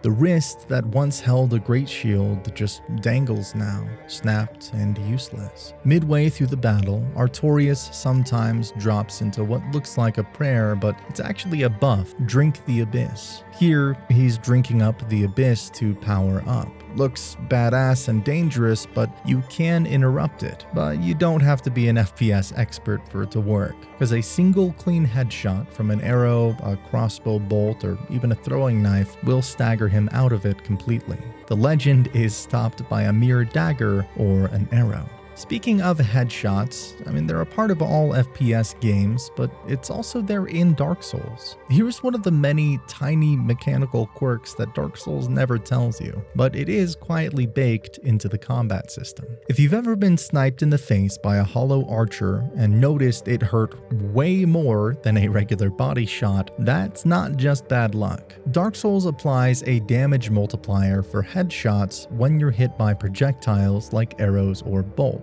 It's why invaders with bows sometimes go for your face specifically. A clean hit to the head does do extra damage. In gamer logic, how does one avoid headshots? If you thought helmets, you're correct. If you're wearing a helmet that fully covers your face, that multiplier drops. In simple terms, the more of your face that's armored, the less the headshot bonus matters. Community testing found that full coverage helms, like the Elite Knight helm or Havel's helm, reduce the amplified damage from arrows, while open face gear, like the Thief Mask or Hollow Soldier helm, still leaves you vulnerable to those boosted hits. It's a subtle system. The game never calls it out, and you'll only notice if you played with damage numbers or ran side-by-side tests. But it fits perfectly with Dark Souls' obsession with punishing knowledge gaps. Even your helmet choice quietly rewrites the risk curve in PvP and long-range fights. And here's another one of those combat details that separates the button mashers from the scholars of Lordaeron. Not every swing can be parried, no matter how good your timing is. First up, whips. They might look flimsy, but mechanically they're untouchable. Every attack the whip weapon class has is coded as unparryable. You can't parry them, and you can't backstab or riposte with them either. The game treats whips like an outlier weapon, almost in their own category of style over stab. It's why PvP veterans sometimes swap to a whip just to bait failed parries. No matter how sharp your reflexes are, that timing window never opens. Then there is the jumping strong attack, the forward plus heavy input, that lunging slam that feels like it should be reckless. Turns out it's actually the safest move in the game to throw against parry spammers. In Dark Souls 1, that universal jump attack animation is completely unparryable. It's your don't get riposted button, a perfect counter to those players who live and die by their parry frames. You might not be able to parry whips, but something the game does let you parry are the attacks from the final boss. Gwyn, Lord of Cinder, the last test, and in Hidetaka Miyazaki's own words, is the boss fight that didn't quite land the way he wanted it to. In an interview, Miyazaki admitted the finale drifted from his intent. His original vision was for the last encounter to feel like a culmination, a space where players could use everything they've learned across the game: spacing, dodging, parrying, poise breaking, and stamina management. That's why Gwyn's moveset is deliberately stripped down. One sword, no tricks. But then, as Miyazaki put it with a wry laugh, his artists summed it up best: parry, parry, parry. His response: that's the truth. I regretted that the fight turned out this way. And the reason players can parry, parry, parry him to death isn't mysterious at all.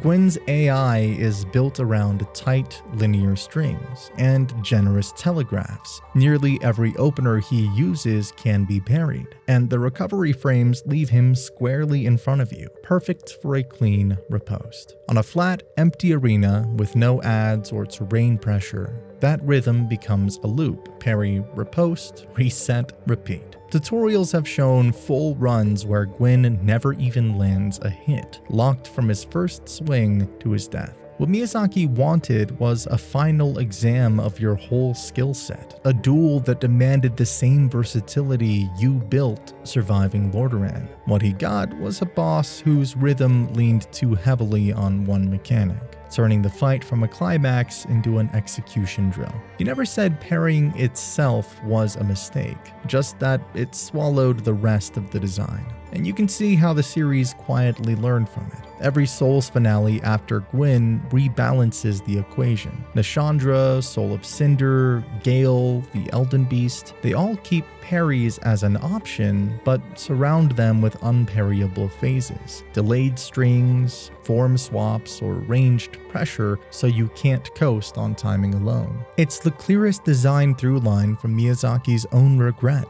Fewer clean parry loops, more rhythm breaks, more tests of adaptability. Down in the Abyss, you finally meet Manus, Father of the Abyss, the origin of the darkness itself, and one of the most chaotic boss fights in Dark Souls. He's fast, relentless, and hits like a divine freight train. But as with everything in Lordaeron, there's a way to cheese even the father of humanity's despair. Players discovered you can actually snipe Manus from outside of his arena, killing him before you ever set foot inside the fog.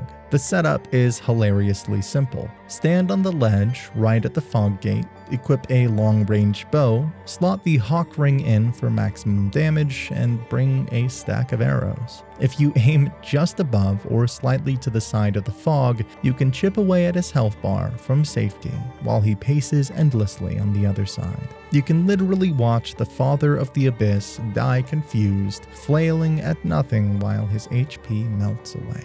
And if you fight him straight, there's another layer of strategy the game never explains: how to see in total darkness. When Manus floods the screen with the Abyss effect, lock-on can break and visibility drops to 0. The one clue the game gives you is his glowing red eyes. They stay visible no matter how dark the arena gets, letting you track his position and telegraph his lunges by keeping your camera centered between those twin lights. One may think the Sanctuary Guardian fight is over, but you're wrong. When you revisit the arena, after defeating Knight Artorias and resting at a bonfire, the game quietly swaps your old, single Guardian for a pair of new ones. These are officially labeled Lesser Sanctuary Guardians, but they're anything but small in spirit. They spawn right in the same space where the original boss fell, and unlike that first encounter, they're regular enemies, not a boss fight. That means they respawn every time you rest. Each one is worth about 3,000 souls, making this one of the better repeatable fights in the DLC if you're farming late game levels or just testing builds. Their moveset is identical to the original boss: lightning spit, pounce, tail swipe, and yes, you can still cut their tails to snag another copy of the Guardian Tail weapon if you missed it the first time. Demon's Souls definitely left its mark on Dark Souls, and it's reached the game files as well. One of the quietest bits of cut content in Dark Souls isn't a boss, a weapon, or even a full map. It's a leftover crystal lizard from Demon's Souls. When fans unpacked the game's data years ago, they found two separate crystal lizard models tucked away in the files. One is the shiny, familiar version we hunt across Lordaeron, the one that chirps, scurries, and vanishes in a puff of light. But right beside it sits another, a fully modeled, untextured oddity that's a near one-to-one carryover of the Demon's Souls lizard. Same shape, same rock-like carapace, just sitting in the data with no animations, no sound, and no spawn points. It's not a hidden enemy or a secret version, it's development leftovers. During early production, From Software used that Demon's Souls lizard as a placeholder asset, while the new one was being built and animated for Dark Souls engine. Once the team finished the updated model, complete with its glowing cracks, dust burst, and unique drop logic, the old stand-in just stayed. Removing it would have been extra work and risked breaking scene references, so it shipped quietly inside the game's resource file, invisible unless you go digging through the archives. Data miners cataloged it years ago, and you can still find both meshes side by side in community asset repositories. It's a tiny relic of From Software's own transition, a moment frozen between two generations of souls. The creature that once ran through Bellataria was literally carried forward, kept around just long enough to help its successor find its shine, then buried in the code. Here's more cut content, because Dark Souls also cut away 3 rings from the game. The Ring of Displacement, the Ring of Blind Ghosts, and the Ring of Condemnation. Each of them has its own icon, name, and description text, all sitting quietly in the shipped files for both the original and remastered editions. None has a legitimate pickup point, drop source, or merchant link. They're pure leftovers, only visible to data miners and modders who have unpacked the archives. So let's talk a little bit about each ring. The Ring of Displacement has text that describes a charm that, quote, takes damage in place of its wearer, but has a fixed chance of breaking. Essentially, it was designed as a one-slot insurance policy, a protective buffer that absorbs a hit, but can shatter under stress. A cool idea in theory, but it would have been a nightmare to balance. Between Rings of Sacrifice, Steel Protection, and existing poise systems, From Software already had their risk-reward levers covered. The displacement ring was likely dropped before placement, leaving only its data ghost behind. Also, it is likely a precursor to Goer's Ring of Protection from Dark Souls 2,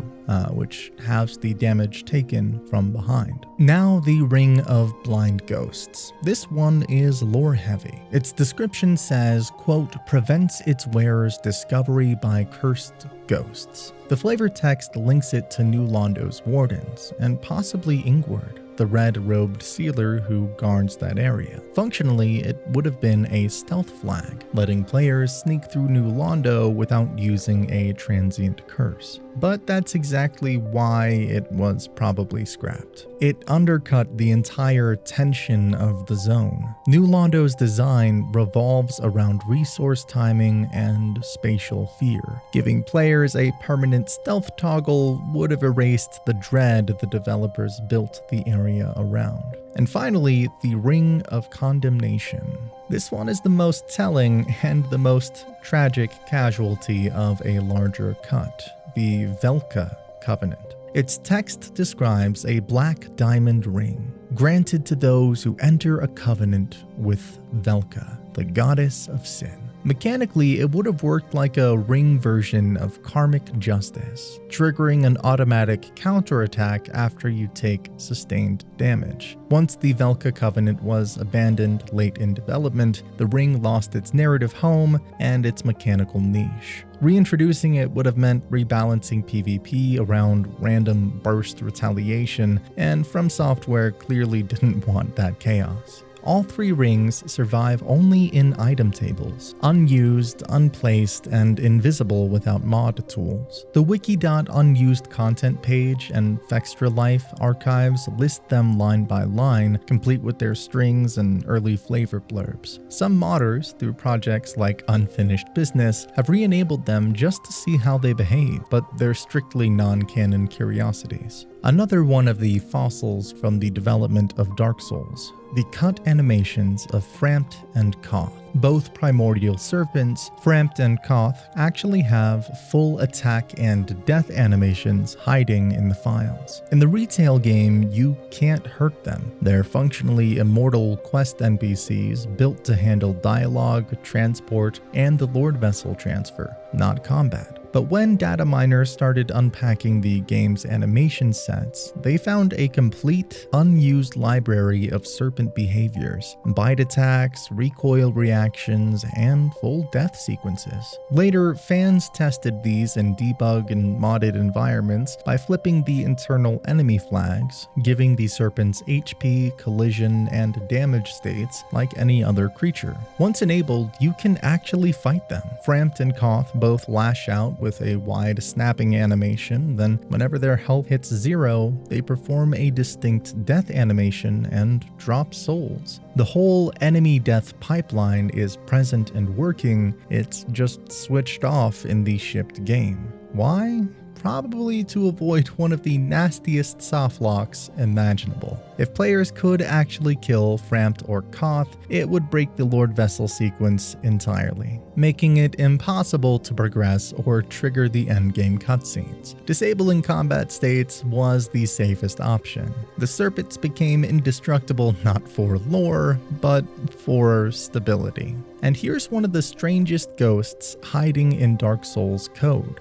Not an enemy, not a weapon, but an unfinished performance. Buried deep in the animation data, modders found a set of unused gestures linked to Guinevere's model, courtly, human motions that never play in the actual game. One has her raise a hand to her mouth in a soft, ceremonial kiss. Another, she extends her arm in what looks like a graceful address, as if speaking to an unseen audience. Her lips move, her eyes track. The whole thing looks like it's meant for a royal reception.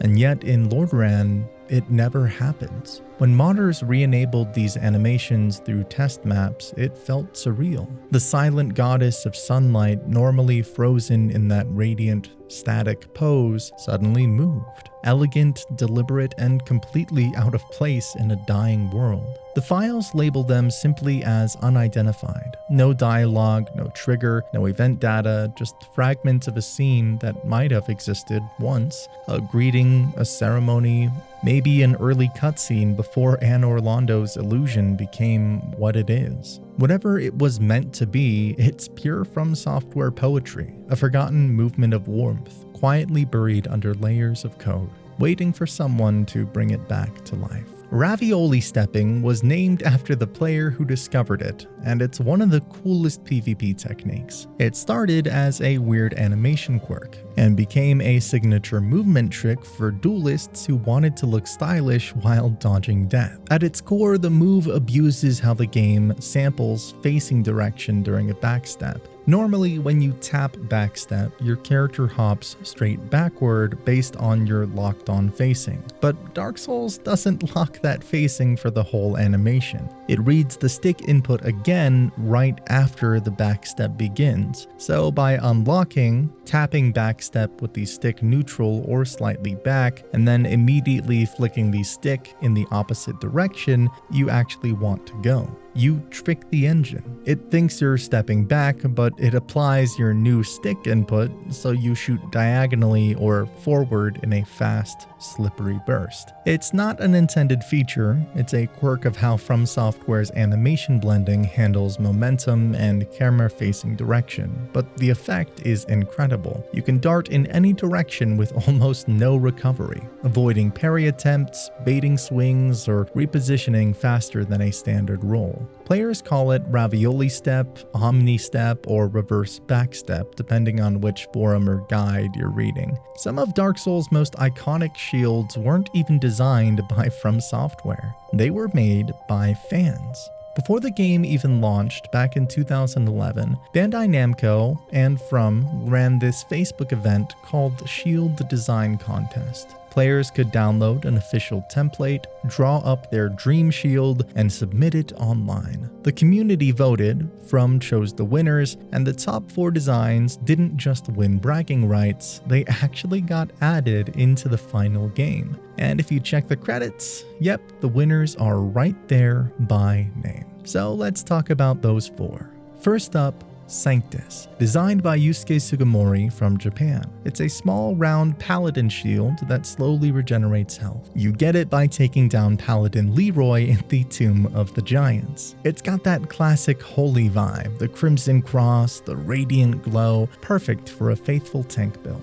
Then there's the Effigy Shield by Matt Gunn. This one is found on a corpse deep in the Tomb of the Giants, guarded by a Black Knight. And the design? A sculpted, screaming human face pressed into metal. It's grotesque and beautiful, exactly the kind of nightmare art you'd expect to see hanging in Anor Londo's hallways. Next up, the Blood Shield by Alexandro Karpis. You find it in the painted world of Ariema, right near the Undead Dragon's Bridge.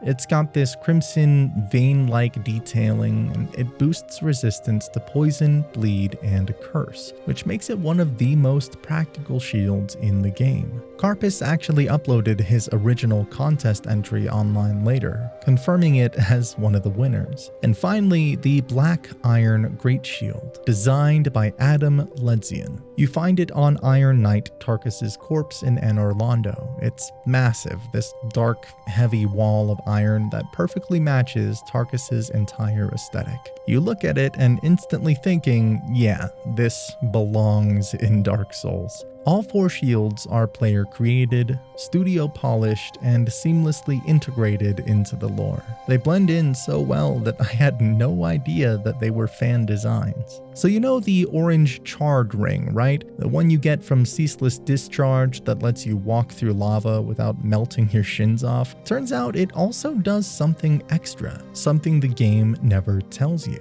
If you wear the orange charred ring and kick an enemy, your kick actually deals additional fire damage. Yeah, your boot becomes a tiny pyromancy. It's subtle, but it's real. The kick inherits a fire property while that ring is equipped. So even though it's a low damage move, you'll see that faint ember spark on contact. It's the same principle that lets lava damage coexist with physical attacks. The ring just flags your player state as fire infused. It's not game breaking or anything, but it's one of those microsystems that shows just how deeply interconnected Dark Souls item effects really are. So yeah, the ring that saves you from burning to death also turns your front kick into a spicy roundhouse. Ceaseless Discharge might have died screaming, but his ring made every undead's boot just that little bit hotter. Here's another form of sorcery that we missed out on. You may not even know about the spell Fall Control and the different animation you get upon falling. Most players treat it like a one-line safety net spell. Cast it, fall, don't die. But the real magic isn't just the lack of damage, it's what happens to your landing animation. Normally when you drop from a decent height, your character slams the ground, stumbles, and spends a full second in recovery. That's the hard landing animation. You can't roll, can't attack, can't move. You're just stuck eating dust. But with Fall Control active, the game quietly swaps that out for a completely different landing.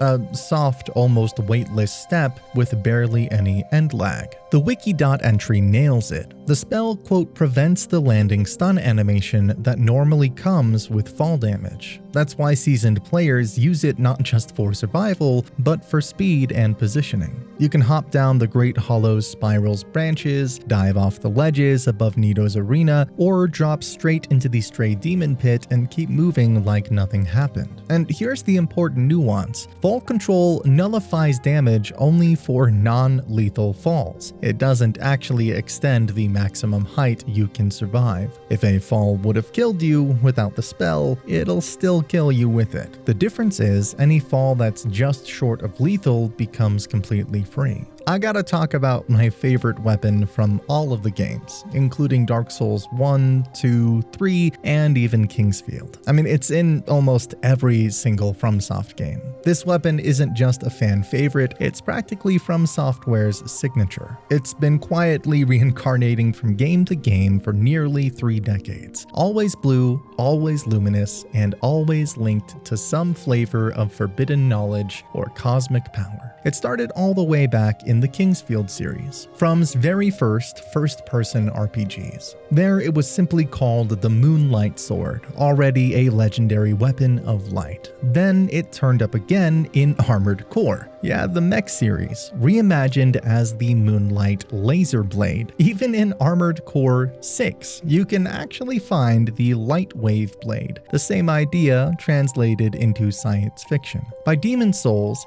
it had taken on a sacred identity, renamed the Large Sword of Moonlight. This version deals pure magic damage that pierces shields entirely, and interestingly, it scales with faith, not intelligence. It is a divine weapon through and through, and that holy light through darkness theme carries straight into what came next. Then came Dark Souls, and with it the most famous incarnation of all, the Moonlight Greatsword from Seath the Scaleless. You have to literally cut his tail off mid-fight to claim it, a reward for precision and patience. Its strong attack fires that iconic crescent beam, and now it scales with intelligence, making it the mage's ultimate flex weapon. In Dark Souls 2, it's reborn again through soul transposition from the old Pale Drake soul, a clear echo of Seath's legacy. Same projectile swing, same magic scaling, same blue gleam. Dark Souls 3 keeps the tradition alive through Osiris the Consumed King, a boss whose obsession with dragons ties the sword right back to Seath's bloodline. You craft it from its soul, and its weapon art, Moonlight Vortex, fires a concentrated wave of light that's basically a love letter to every moonlight before it. Even when the series shifted gears to Bloodborne's cosmic horror, the blade followed, this time as the Holy Moonlight Sword, a trick weapon that channels arcane energy and releases moonlight bursts with every heavy swing, powered by Quicksilver bullets. And finally, in Elden Ring, it returned yet again, refined, renamed, and colder than ever as the Dark Moon Greatsword. You earn it at the end of Ranni's questline, and its charged heavy attacks fire frost-laced beams of lunar energy. Different world, same soul. What if I told you there's a character you don't even know the name of? The tiny, unseen voice that trades you goodies for rubbish. You know her, you've heard her, but technically you've been calling her by the wrong name for over a decade. That little nest-dwelling trader at the Undead Asylum, the one who coos "give me warm, give me soft" when you drop an item. Everyone calls her Snuggly the Crow, but the truth is, the game never once names her that. Snuggly is 100% a fan nickname. She never introduces herself, and no in-game text or credit list uses the name. According to early fan archives and the Wikidot entry, Snuggly the Crow actually came from a well-known Demon Souls NPC during the early Dark Souls playtests, and the nickname just stuck. In the official materials, her real designation is Hawk Girl, and that's not a translation fluke. The developers really meant hawk. In Demon Souls, the original bird trader is explicitly listed in the files and guides as double-winged Hawk Girl, sometimes nicknamed Sparkly. When data miners dug into Dark Souls files, they found that the birds flying around her nest are labeled with the Japanese tag Taka, hawk, not crow. Even the future press guides for both Demon Souls and Dark Souls use Hawk Girl as the official term. But how did the name Snuggly take over? Simple. Players brought it with them. Sparkly the Crow was already a familiar name from Demon Souls, and when fans met a nearly identical traitor in Dark Souls, the community gave her a new, cuter title.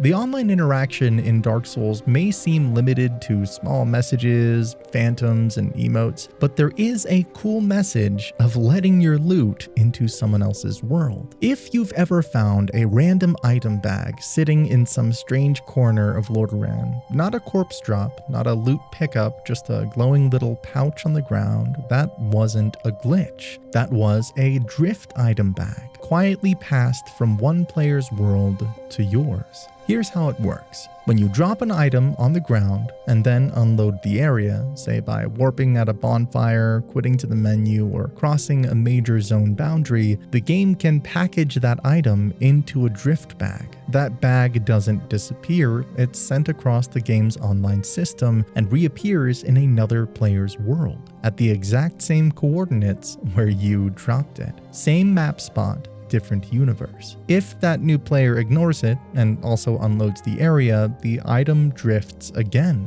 bouncing from world to world like a bottle floating down a river of network code. And the wildest part, the game keeps count. After enough passes, that little bag evolves. Community testing, especially from researchers like Illusionary Wall and Hollow Gears, suggests that after about 10 passes, the item becomes a good variant. A small, white, skittish creature that looks like a glowing crab-like crystal lizard and runs when you approach. If that vagrant drifts again without being claimed or killed, around 20 passes triggers a red phantom vagrant, sometimes called a good red vagrant, which drops better loot. Now, these creatures don't appear where the original drop happened. Instead, they relocate to fixed spawn points within the same area, places mapped out in exhaustive community research and even indexed by the future press guides. That's why you'll find them in weird spots, cliff edges, corners, dead ends, like they've crawled out of another player's memory. And then there's the other kind, evil vagrants. These aren't born from drifted items at all. They spawn from lost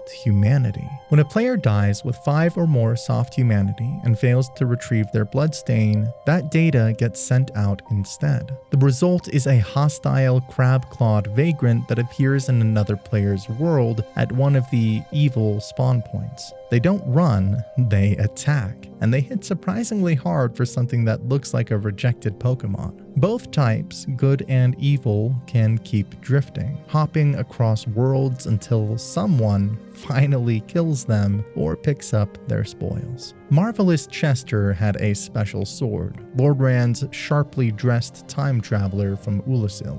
If you dig through the game's data, you'll actually find 2 different versions of Chester sitting side by side. The one that we meet in the final DLC, a completely separate set of files called Marvelous Chester Prototype and Marvelous Chester Unused. These aren't just placeholders, they're fully authored asset packs with their own textures, IDs, and material maps. Inside that prototype build is a texture labeled C2590_mantle.png, complete with normal and specular maps, meaning early Chester was built with a mantle or a coat piece that didn't survive into the retail version. You can even see these archived files on the models resource, where the prototype Chester's design has been preserved exactly as it shipped in From Software's asset dump. And it gets even more interesting. Alongside that prototype sits an unused weapon model, the Black Zweihander, a pitch black variant of the classic